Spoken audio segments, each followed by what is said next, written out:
Ok.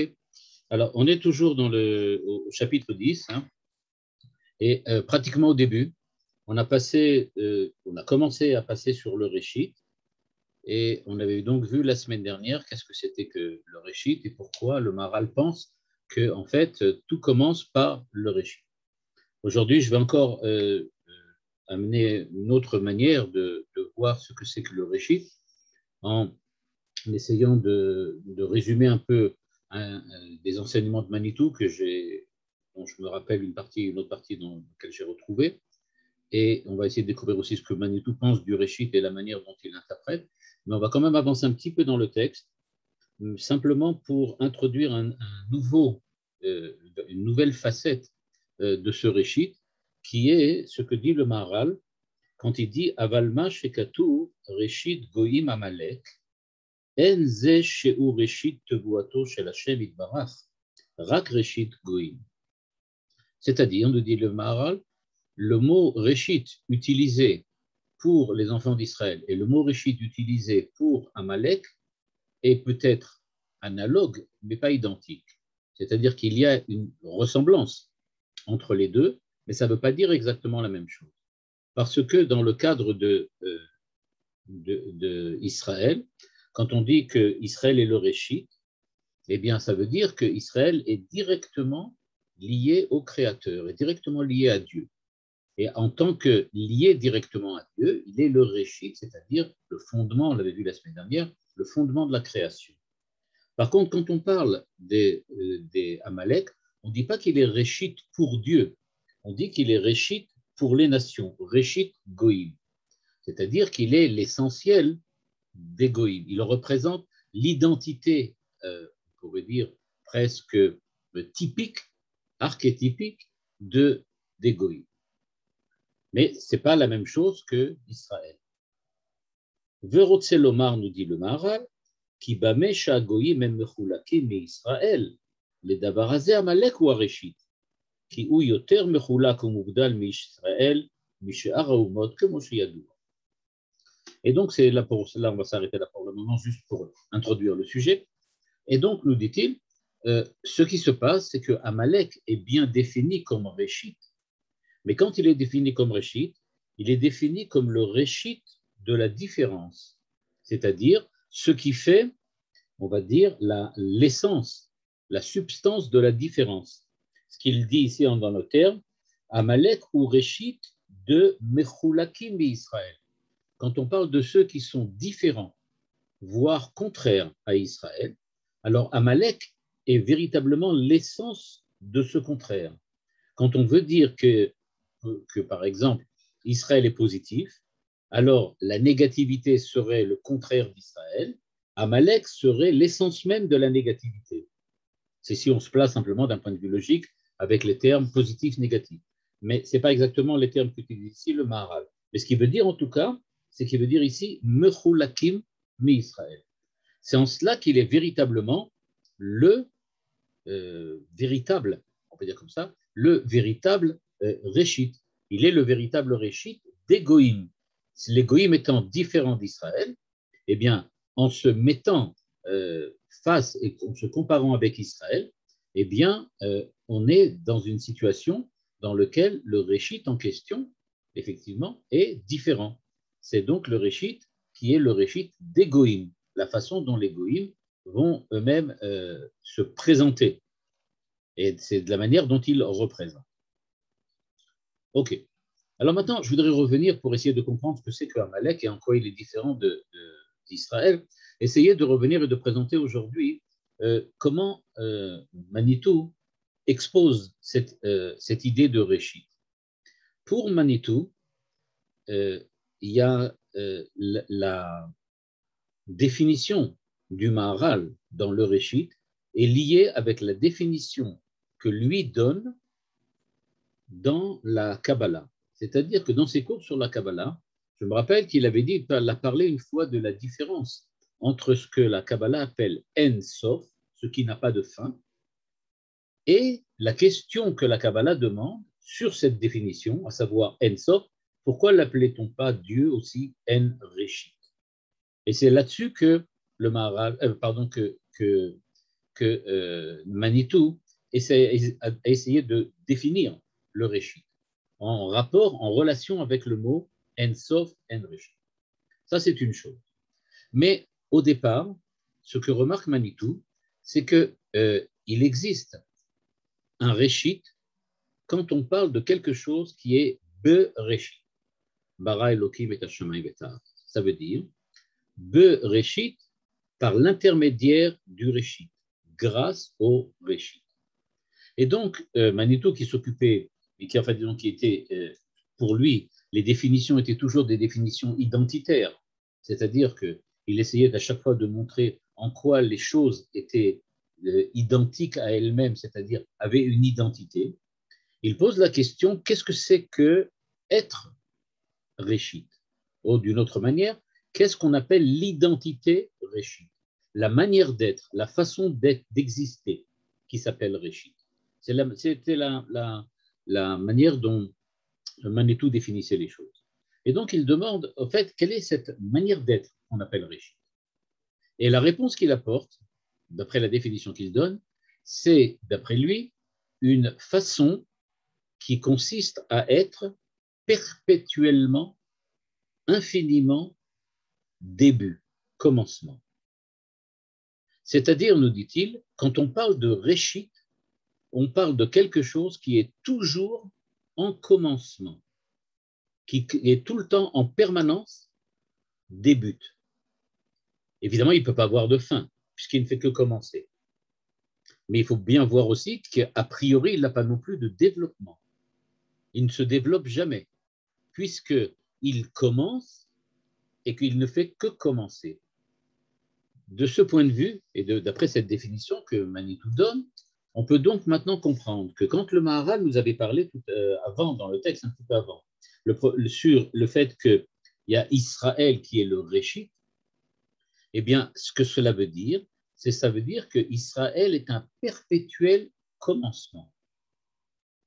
Ce qui ne veut pas dire qu'il n'a pas une évolution identitaire, parce que bon, pour Manitou, c'est évident que les choses évoluent. Mais il faut bien voir que ce qui consiste à être Réchit, c'est justement cette capacité de remettre tout au début à chaque instant. C'est-à-dire de ne jamais laisser se prendre au piège du développement, au piège, on pourrait peut-être même dire de l'habitude, puisque dès qu'on commence quelque chose, on rentre dans une certaine habitude.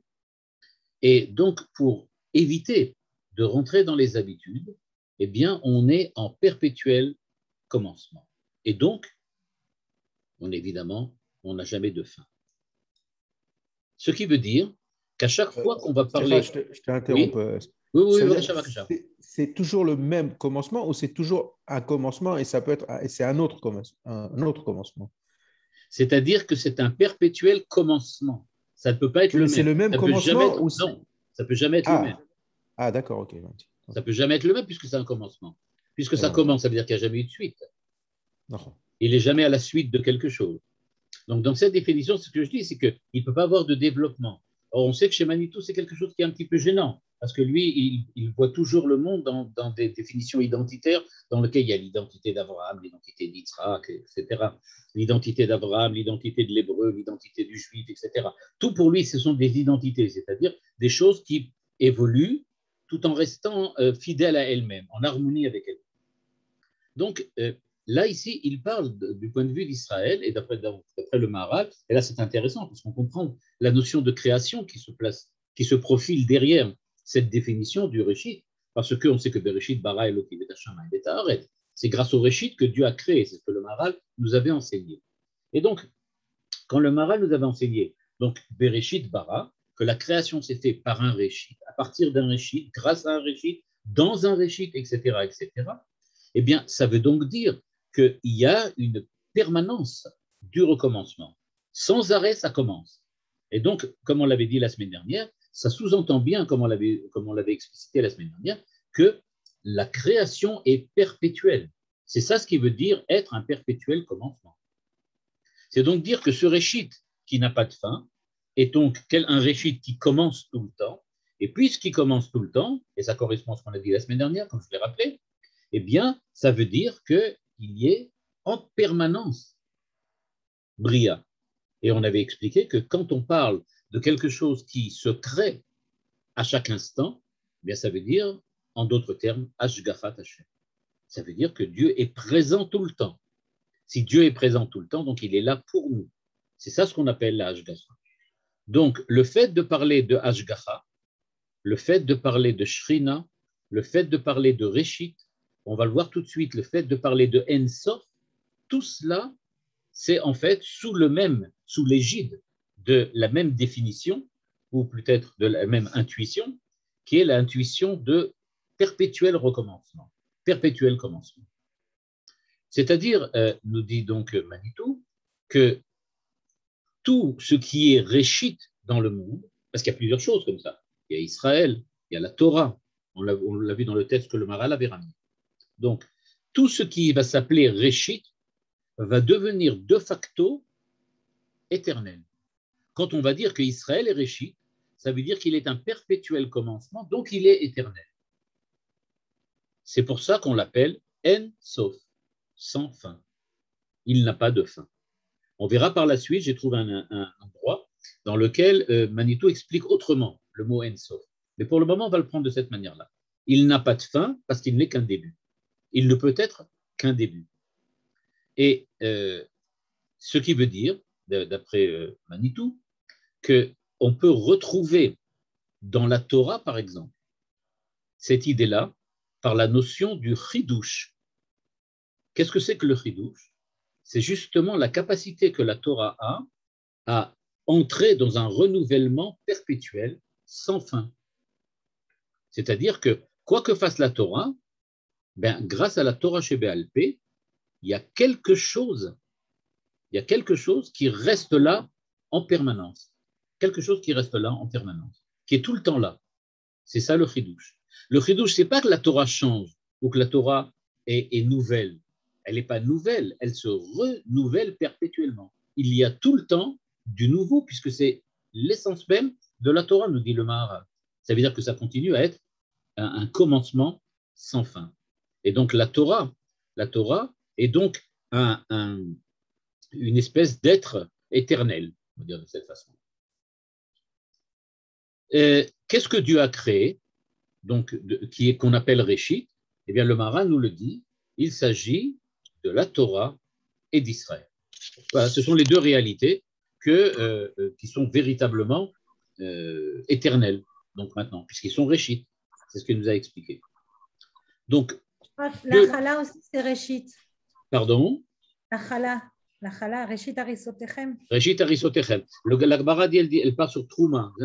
On va en parler aussi. Trouma, c'est la première chose qu'on prend. Donc, c'est aussi un début permanent. C'est aussi quelque chose qui commence. Et peut-être que c'est, peut-être, je le dis parce que le Maharal n'insiste pas trop, mais peut-être que c'est au niveau du matériel, c'est-à-dire au niveau de la matière, au niveau de la corporéité, la chala, la trouma, ça indique que c'est même dans la matérialité, il y a un renouveau permanent. Il y a quelque chose qui fait que les choses sont nouvelles aussi.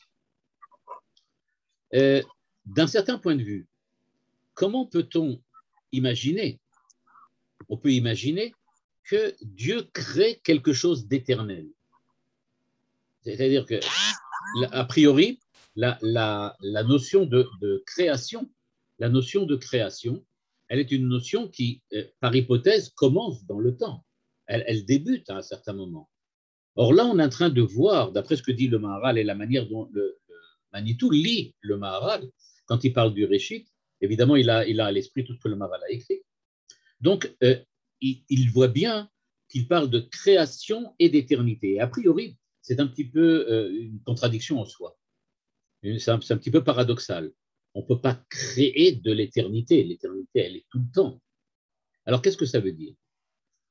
Eh bien, ça veut dire comme ça que, et ça c'est encore une fois une définition de Manitou, ça veut dire que de la même manière que Israël a une identité, qu'on va appeler l'identité Israël, hébraïque, cette identité Israël, c'est cela qui est éternel, même si il y a un processus identitaire qui provoque une évolution dans le temps de cette identité vers son achèvement, vers une espèce de son émergence hors du temps.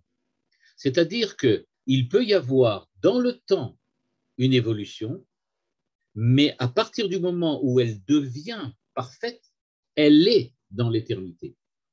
C'est-à-dire que quand on dit que l'identité d'Israël évolue, c'est qu'elle n'est pas encore Israël. Quand elle sera Israël, alors à ce moment-là, elle sera dans l'éternité. Avant, elle est dans le temps. Donc, quand on nous dit que Dieu a créé Réchit, Réchit c'est Israël, ça veut dire l'identité d'Israël qui a réussi, qui s'est parachevée, qui est arrivée à la perfection. Quand Israël arrive à la perfection, alors elle est dans l'éternité. Par contre, tant qu'on est dans la période intermédiaire durant laquelle les Juifs, les Hébreux évoluent petit à petit pour devenir Israël, eh bien, tant qu'ils sont dans cette période-là, ils ne sont pas encore évidemment dans l'éternité, puisqu'ils sont encore dans l'évolution.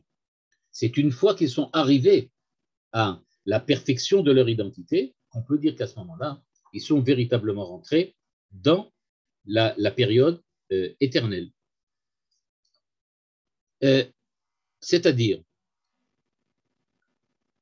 à quel moment on parle de l'identité et de l'évolution de l'identité? Eh bien, il me semble que pour Manitou, ça s'arrête à la sortie d'Égypte.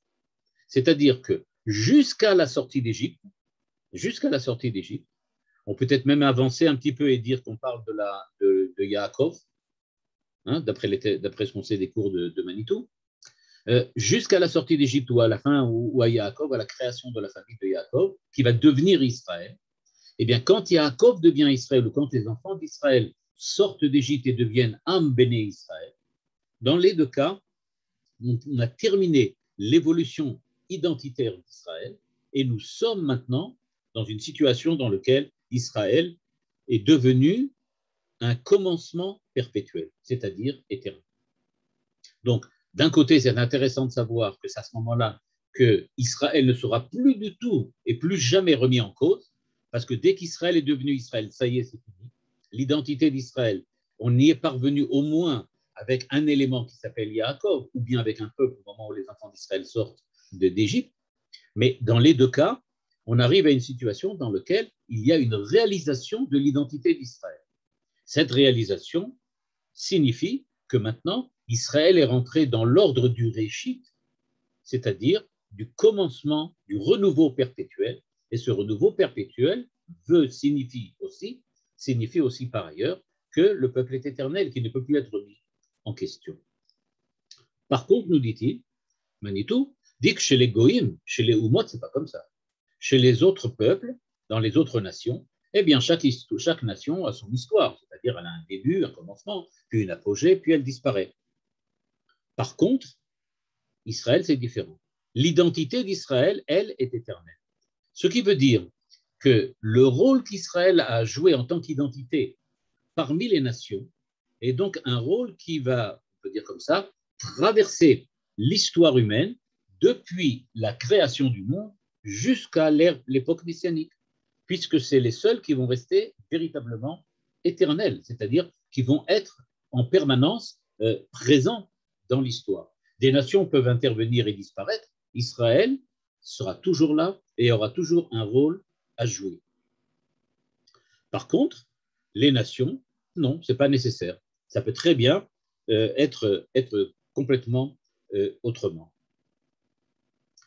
De ce point de vue-là, là, c'est une petite parenthèse que je fais. J'ai vu que justement, d'ici quelques jours, je crois que le Rav Cherki, il participe à énormément de choses sur Manitou. Actuellement, Manitou est rentré dans le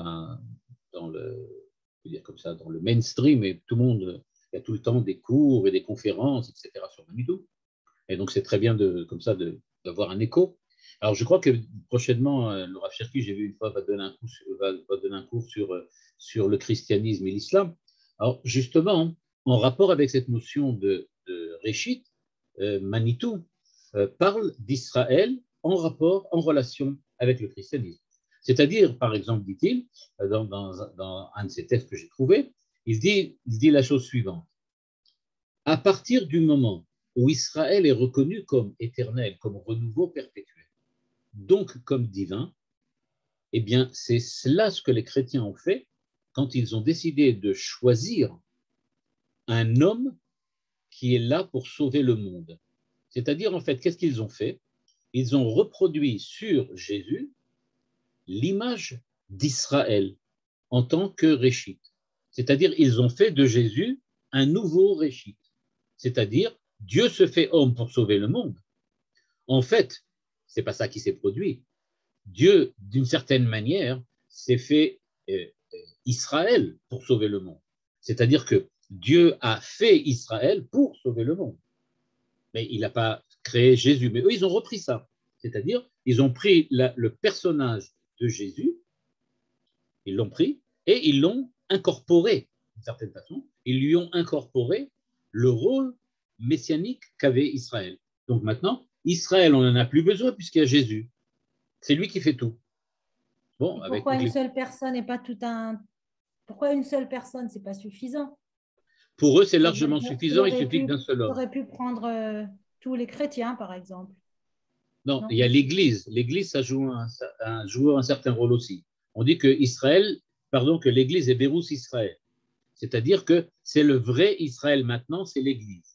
Qu'est-ce que ça veut dire? Ça veut dire que le rôle joué par Israël parmi les nations maintenant est repris par l'Église. Mais l'Église, c'est le corps d'une certaine manière de Jésus. Donc, c'est la même chose. Par exemple, quand on dit que, par exemple, dans le Kuzari, que le Inyan Haeloki est présent en Israël, maintenant, d'après le Maharal, on comprend tout à fait ce que ça veut dire. C'est ça le Réchit. Le Réchit, c'est cette présence de Dieu en permanence, sous forme de l'infini, de l'éternité, du renouveau qui se trouve en Israël. C'est sous cette forme-là que ça existe. Eh bien, c'est cette notion-là qu'on appelle le Inyan Haeloki.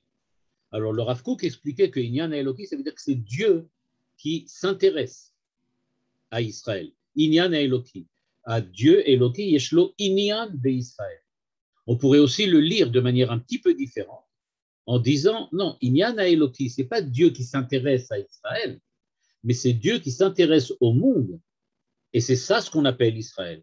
Le Inyan Haeloki, c'est-à-dire le fait que Dieu ait un Inyan, ait un intérêt dans le monde, c'est ça qu'on appelle Israël. L'existence d'Israël, la réalité d'Israël, c'est la façon dont Dieu s'intéresse aux autres nations, s'intéresse au monde, s'intéresse à l'humanité. Et donc, si maintenant, bon, puisqu'on a parlé des chrétiens, on peut encore une fois le rappeler, ce qu'ont fait les chrétiens, c'est qu'ils ont repris cette idée de Inyan Haeloki et ils l'ont transformée en un homme, en disant maintenant, oui, bah, ça veut dire que voilà, maintenant il y a une espèce d'idole, c'est-à-dire il y a un homme qui est là et qui est donc qui fait que on a un homme maintenant qui est une espèce d'idole et qui elle, représente toutes les nations.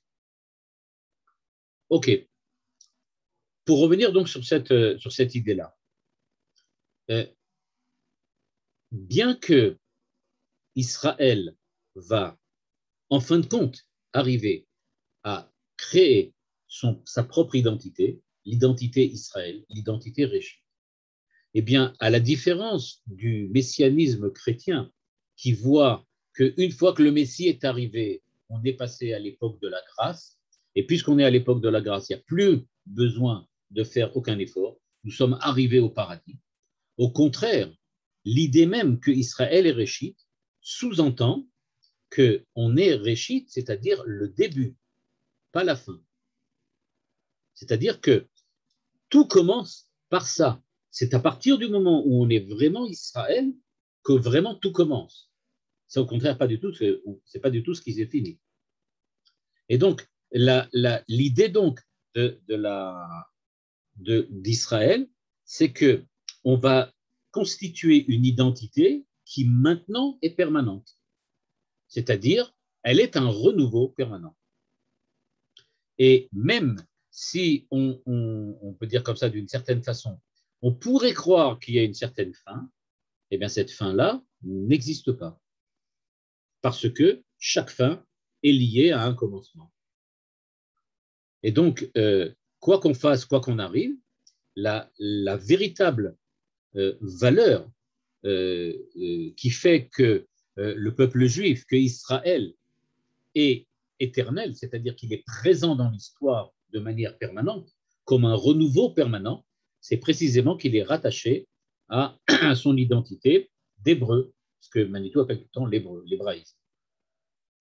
Et donc, c'est Dieu, en fait, qui donne à Israël son existence éternelle, on va dire de certaine manière.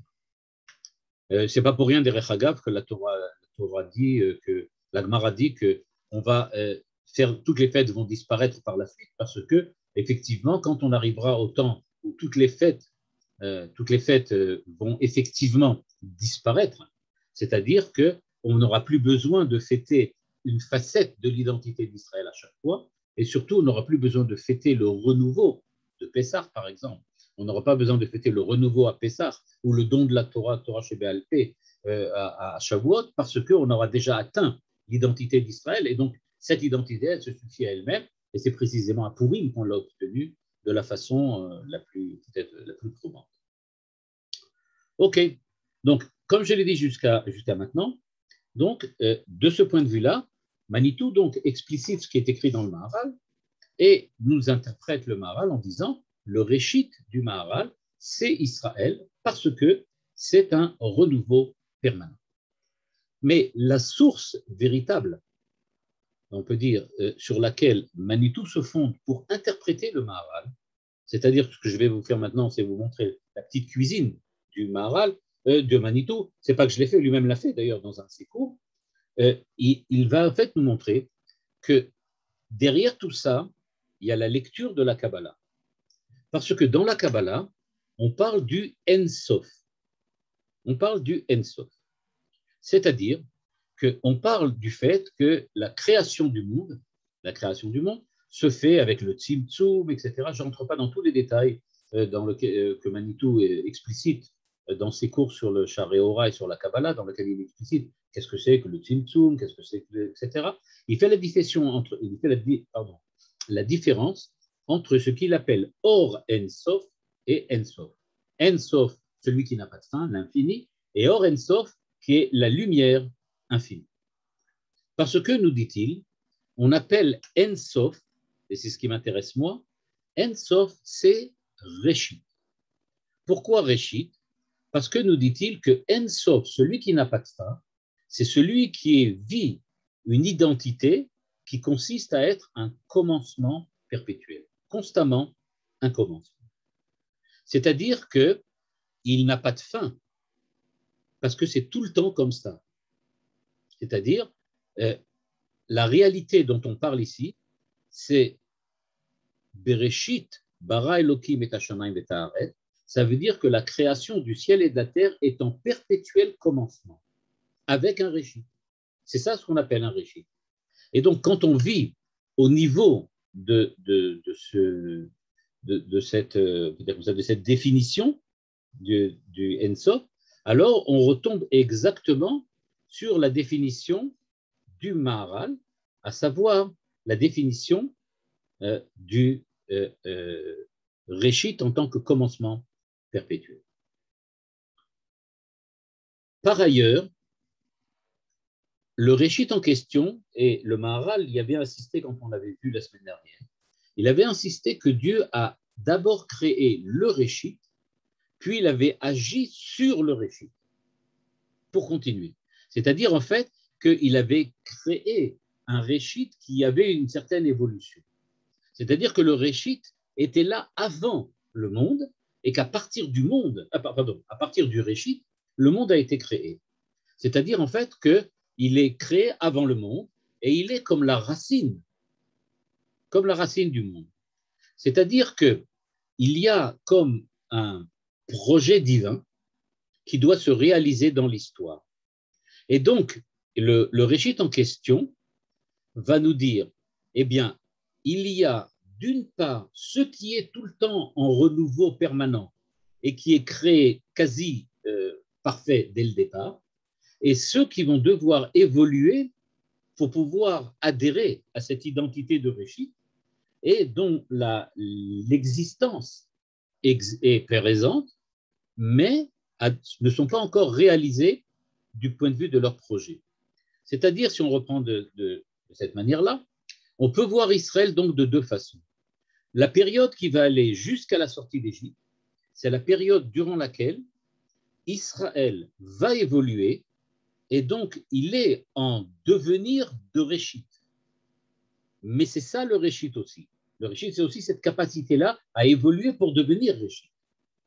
D'un autre côté, une fois qu'il est arrivé à la permanence de son identité, à l'identité d'Israël ou l'identité hébraïque, à ce moment-là, on est véritablement dans le sens profond de ce que c'est que Réchit ou Ensof. C'est-à-dire que c'est quelque chose qui n'a pas de fin, quelque chose qui n'a pas qui ne se termine pas et qui est en perpétuel mouvement.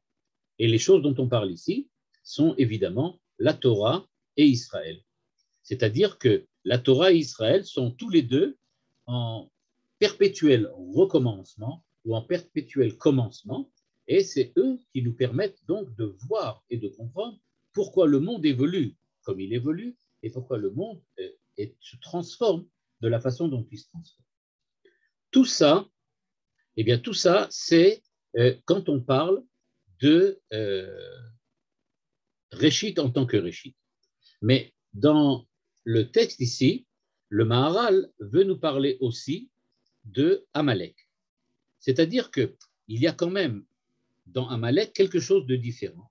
C'est-à-dire, comme je l'ai dit tout à l'heure, que Amalek n'est pas un Réchit comme celui dont on a parlé jusqu'à maintenant, mais il est quand même quelque chose. Alors, en quoi est-il Réchit? Ce que nous dit Manitou, quand il parle d'Amalek, c'est qu'il faut savoir qu'à chaque époque où se termine un exil, intervient Amalek. On le voit à la fin de la sortie d'Égypte, on le voit à la fin du livre d'Esther, au moment du livre d'Esther, pardon, et on le voit évidemment aujourd'hui avec Hitler. Qui, soit dit en passant, dans le livre Mein Kampf, dit clairement qu'il se prend pour Aman, qu'il est Amalek, qui va détruire Israël. Et donc, ce qu'on revoit, c'est qu'est-ce que c'est qu'une période de fin d'exil? Eh bien, une période de fin d'exil, c'est quand Israël revient à son identité primaire, primordiale, qui est l'identité hébraïque ou l'identité d'Israël.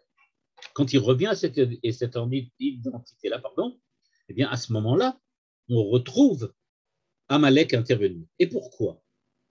Parce que Amalek ne veut pas de l'existence d'Israël, il veut à la fois détruire Israël et le remplacer. Parce que pour Manitou, il y a des gens qui veulent détruire Israël, Lavan, Bikesh la Sotetakol, okay? Par exemple.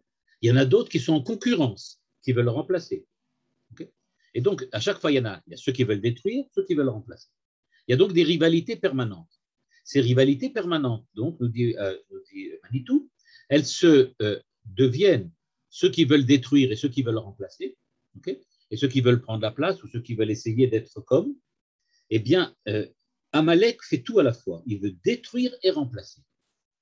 C'est-à-dire, eh bien, le Midrash nous le dit, quand on arrive, par exemple, aux ennemis d'Israël, à l'époque de Nimrod, d'Avimelech, de Lavan, on a donc des hommes qui décident de détruire au niveau de la terre du peuple et de l'âme du peuple Israël.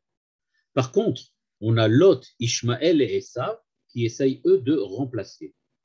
Donc, je répète, Nimrod, Avimelech, Lavan veulent détruire. Lot, Ishmaël et Esav veulent remplacer. Amalek veut à la fois remplacer et détruire. Donc, il dit à chaque fois, Amalek intervient là. Donc, on retrouve un petit peu l'idée du Maharal que je relis maintenant.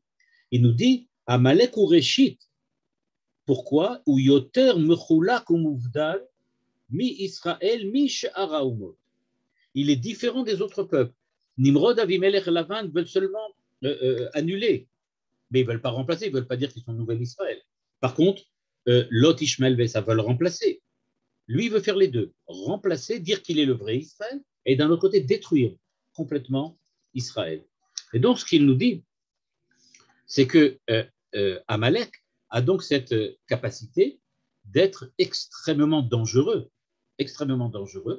parce qu'il est lui aussi l'équivalent ou le parallèle d'Israël. En quoi? En ce fait que Amalek, lui aussi, n'a pas véritablement de territoire personnel. Israël n'a pas de territoire, bon, il a son pays, Israël. Et quand il est en dehors, ben, il est un peu en dehors. Ben, là-bas, on retrouve Amalek aussi, en dehors, par exemple avec Aman.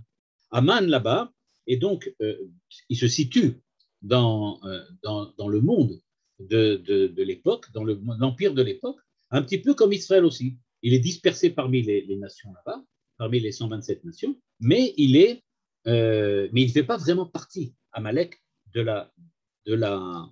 l'identité de l'époque. Donc, pour résumer, qui était donc Amalek? Eh bien, Amalek, nous dit le Maharal, c'est celui qui est Yoter Mechulak Umuvdal mi Israël Misharaoum. Il est véritablement l'opposé parfait, ce que Manitou appelle détruire et remplacer. C'est ça vraiment son but. Maintenant, il nous reste à comprendre, alors, qu'est-ce que c'est que ce récit? J'arrive pas à comprendre. Oui. En quoi Ishmaël veut remplacer Israël? Alors là, je n'ai pas vraiment le temps de rentrer dans toute la typologie du Manitou. Alors là, je m'excuse d'avance. Si vous voulez, on peut en parler une fois, ou même la prochaine fois si vous voulez.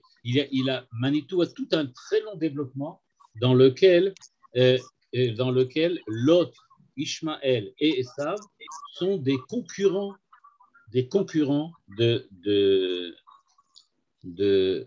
Israël, de Yaakov. Et il dit par exemple que Ishmaël, je vais donner ce que dit Manitou, après ça on peut en rentrer là-dedans si vous voulez une fois. Alors effectivement, je fais un tour là-dessus. Mais ce qui se passe, c'est que Ishmaël concurrence Israël au sujet de la terre d'Israël. C'est-à-dire que pour lui, ça ne gêne absolument pas. Ça ne le gêne absolument pas que Israël vive ailleurs dans le monde, mais pas en Israël. Son problème, c'est la terre. Esav, son problème, c'est pas la terre. C'est qu'il soit là. Il ne veut pas du tout le voir. Il ne veut pas son Dieu. C'est-à-dire, Esav dit, en fait, c'est moi qui ai été choisi. C'est pas toi. Toi, tu n'existes pas. C'est pour ça que Manitou explicite au niveau comment on peut appeler ça, au niveau socio-économico, politico, géopolitico de l'histoire historique, eh bien, et il définit Esav comme la chrétienté, le christianisme, et Ishmaël comme l'islam. C'est-à-dire, l'islam, tant que les Juifs vivent en Khoutzaret, ça ne les gêne pas. Dès qu'ils reviennent en Israël, il devient fou. De la même manière, d'une manière différente, la chrétienté dit tout le temps à Israël, vous n'existez plus en tant qu'Israël. Nous sommes Israël. Nous vous remplaçons. Et qui est Amalek? Pardon? Si on dit que Esav, c'est Rome, c'est les chrétiens. Oui, Rome, c'est les chrétiens. C'est l'islam. Et Amalek, c'est qui? Alors justement, Amalek, il dit par exemple, aujourd'hui, c'était Aman, ça c'est les Chazal qui le disent. Aman, c'était Amalek, c'est un descendant d'Amalek. Et lui, Manitou, dans un cours, une fois, j'ai vu, il dit, il se prend vraiment au jeu de la recherche, on va dire comme ça, ethnique. Qui aujourd'hui est Amalek? Et si je me rappelle bien, dans son cours, il arrive à la conclusion que Amalek aujourd'hui, c'était l'empire communiste soviétique. C'était quoi? À l'époque, oui. Il disait que Amalek, c'était les Russes. Pas les Russes en tant que peuple, mais le pouvoir communiste, le gouvernement communiste de l'époque. C'est ce qu'il avait dit à l'époque. Bon, évidemment, Hitler, je ne parle pas, ça c'est clair aussi. Hitler, c'est vraiment qu'il me fourrage, puisqu'il le dit lui-même. Il dit qu'il se considère comme Amalek. Et Lot dans tout ça? Pardon, je n'ai pas entendu. Lot. Alors, Lot, là, il faudrait faire un cours entier sur Lot, mais en gros, très globalement, Lot se présente comme le parallèle d'Abraham. C'est-à-dire qu'il est le concurrent d'Abraham à l'époque d'Abraham.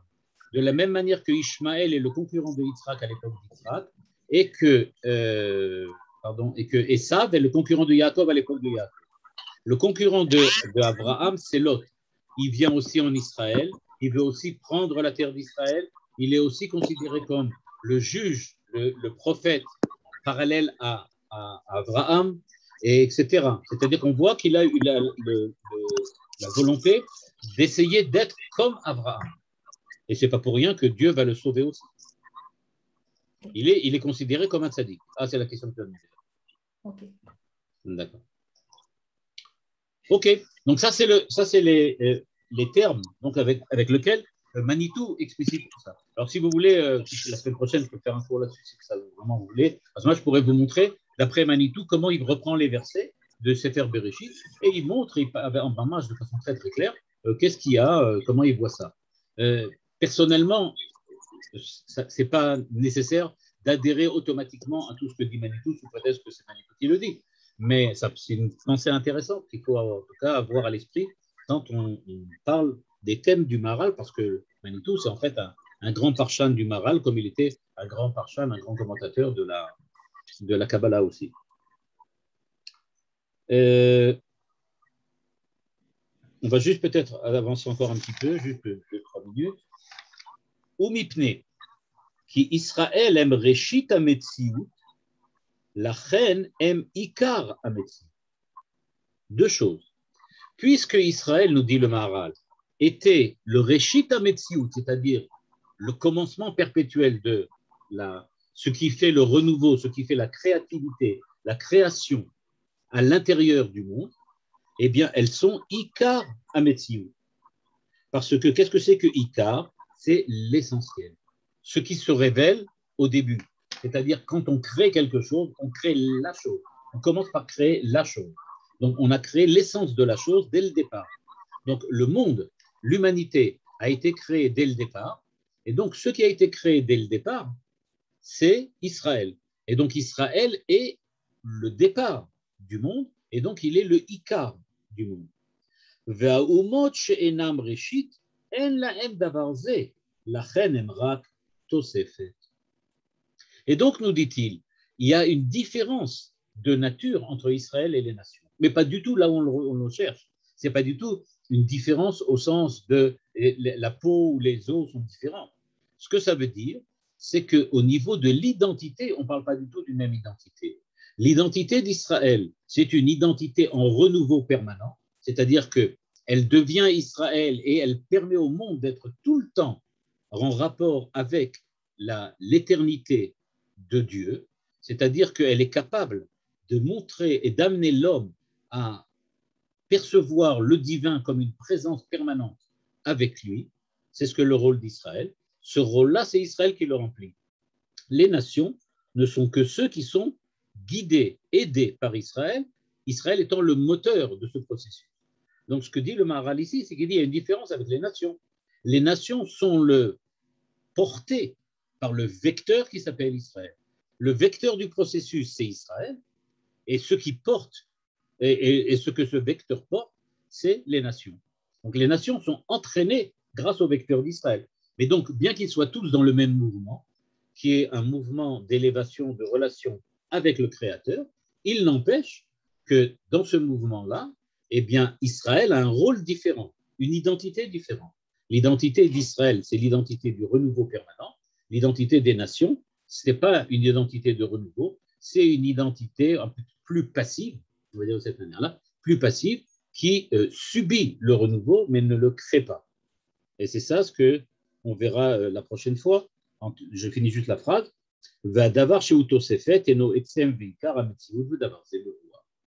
Et donc, nous dit-il, ce qui est l'essence même de la chose, ce n'est pas ce qui lui est rajouté de la même manière qu'une personne, c'est la personne elle-même, et ce n'est pas ses habits ou la couleur de sa peau ou son IQ. La personne en elle-même, c'est l'identité même de la personne.